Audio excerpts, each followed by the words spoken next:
سکتے کہ اس ایک چیز کے ہونے یا نہ ہونے سے ڈیفینیٹلی کینسر ہے. اچھا، ایک کالر ہمارے پاس ہیں، ایکچولی 2-3 کالرز ہیں. مریم نے کال کیا اسلام آباد سے. السلام علیکم مریم. السلام علیکم. کیسی ہیں آپ؟ میں شکر ٹھیک ٹھاک. میں آپ سے انفارمیشن ڈاکٹر نیلم سے بات کرنا چاہتی ہوں. جی بالکل.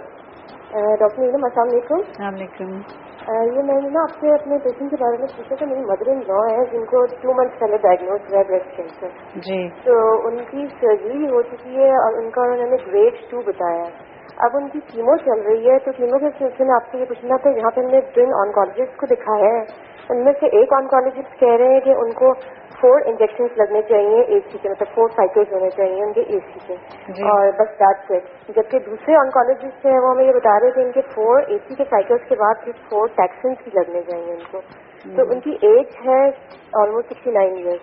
تو آپ سے یہ پوچھنا چاہ رہے تھے کہ آیا ان کے لیے 4 سائیکلز والا ٹھیک ہے کہ 8 سائیکلز لگنے چاہیے ان کو؟ دیکھیں، جیسے پہلے میں نے کہا کہ بریسٹ کینسر کی جو ٹریٹمنٹ ہے اور اس میں ساری جو ہم پلاننگ کرتے ہیں وہ ایک فیکٹر کے اوپر بیس نہیں ہوتی. بریسٹ کینسر بہت کمپلیکیٹڈ ڈیزیز ہے.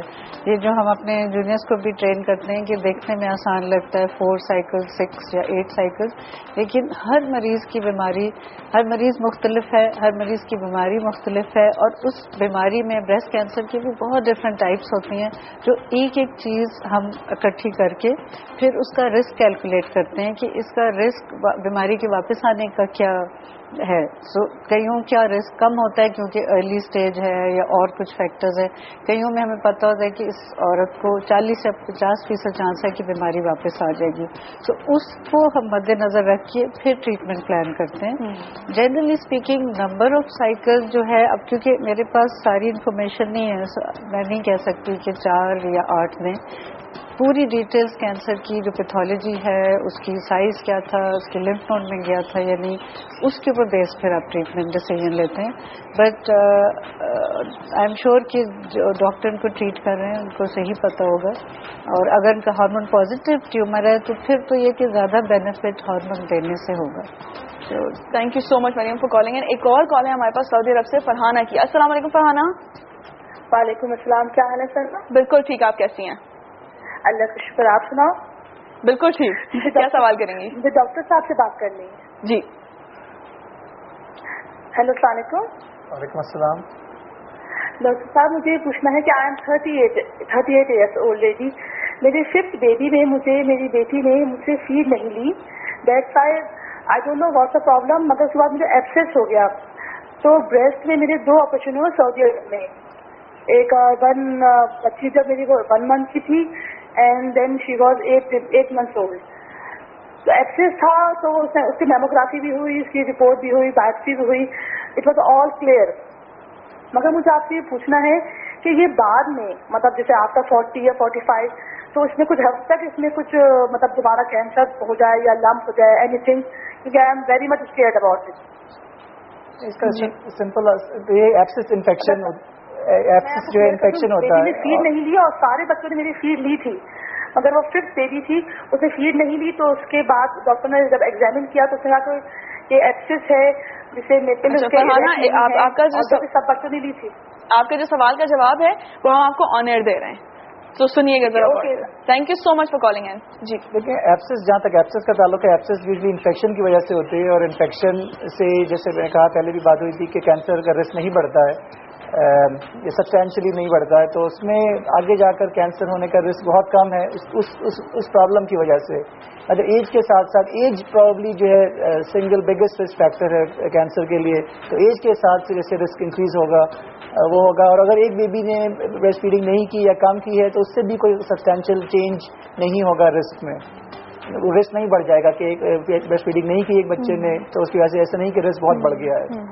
تو ان کو پریشانی کی بات نہیں ہے کوئی، صرف یہ ہے کہ جو بھی ایج کے حساب سے جو بھی بریسٹ کینسر کی اسکریننگ جیسے میموگرام کی ہم بات کر رہے تھے وہی ان کو فالو کرنی چاہیے، بریسٹ ایگزام کرنا چاہیے.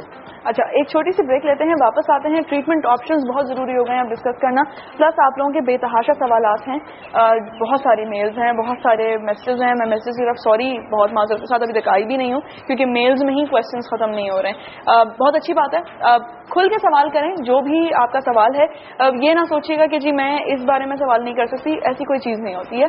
Just ask ask anything that you have in mind. It could be a myth, کوئی ایسی چیز جو لوگوں نے بلیو کر لیا ہے over a period of years اور وہ اب ایک فیکٹ کے طور پر سامنے آتی ہے, تو وہ myths وہ ہوتی ہیں, اور myths بہت زیادہ ہیں. This time check is brought to you by 10 روپے والا برائٹ جو خاندان بھر کے کپڑے دھوتا ہے, لا دو 10 روپے والے برائٹ سے اب کوئی داغ بچ کے دکھائے.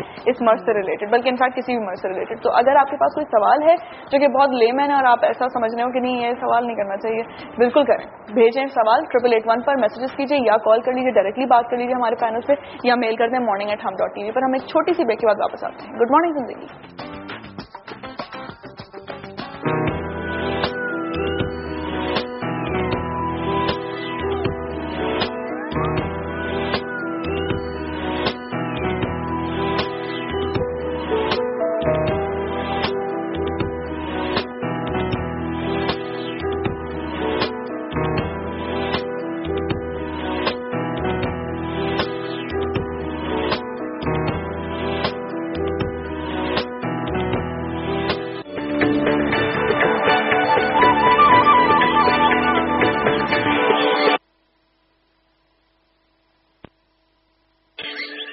کیا آپ کو معلوم ہے کہ ایشیا میں جس ملک میں سب سے زیادہ خواتین بریسٹ کینسر کی مرض میں مبتلا ہیں وہ ملک ہے Pakistan.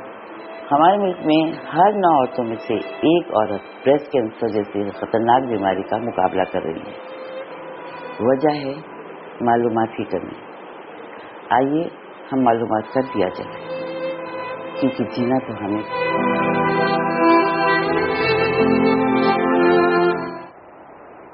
Welcome back, good morning زندگی.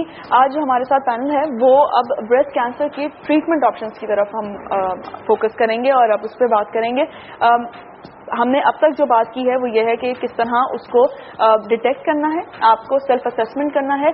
بہت ریگولر ٹرپس ہیں آپ کے ڈاکٹرز کی طرف, کچھ پرٹیکولر ٹیسٹ ہیں جو آپ کو ہر پرٹیکولر ٹائم کے بعد کروانے پڑتے ہیں. You have to be on top of it, ورنہ you might miss it. And if you do find out about it, اگر پتہ بھی چل جاتا ہے, جیسے ہمارے جو سروائیورس ہیں ان کو بائی چانس پتہ چلا تھا, and I think they took the initiative, انہوں نے فوراً جا کے ڈاکٹر کو دکھایا اور ٹریٹمنٹ ہو گیا. دے ور لکنگ گریٹ.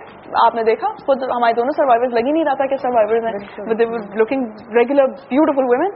تو اب ٹریٹمنٹ آپشن کی طرف آتے ہیں. خدا نہ خاصے کوئی ایسی خاتون ہے جن کو پتہ چل گیا ہے, اب کیا ہوگا؟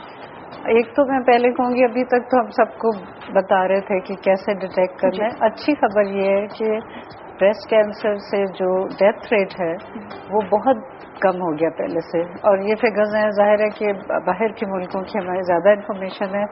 25 سے 30% سے بھی زیادہ امریکہ میں, کینیڈا میں, یورپ میں بریسٹ کینسر کے پیشنٹ زیادہ سروائیو کر رہے ہیں. اس میں بہت سارے فیکٹرز ہیں. ایک تو یہ کہ میموگرام اسکریننگ پروگرامز ہیں ان سارے ملکوں میں, پلس یہ کہ ٹریٹمنٹ جو ہیں وہ ٹائم کے ساتھ ساتھ بہتر سے بہتر ترین ہوتی جاتی ہیں. بریسٹ کینسر کی ٹریٹمنٹ میں بہت ساری موڈیلٹیز ہیں, جس میں سرجری آتی ہے, کیمو تھراپی آتی ہے, شعاعیں آتی ہیں, اور ٹارگیٹڈ تھراپی, ہارمون تھراپی آتی ہے. سو ہمارے پاس بہت ساری چیزیں ہیں جو ہم اپنے پیشنٹس کو دے سکتے ہیں. سرجری میں جو میں بتانا چاہتی ہوں کہ ساری خواتین کو, کہ اگر بریسٹ کینسر ہو بھی جاتا ہے, اگر چھوٹا سائز ہو تو آج کل پوری بریسٹ نہیں ریموو کرتے, میسٹیکٹمی نہیں کرتے, بلکہ صرف اس لمپ کو ریموو کرتے ہیں. اور ہماری میجورٹی پیشنٹ جو کہ ارلی اسٹیج میں آ جائیں ان میں یہی ہم کر رہے ہیں. اس کے بعد پھر ان کو شعاعیں مل جاتی ہیں.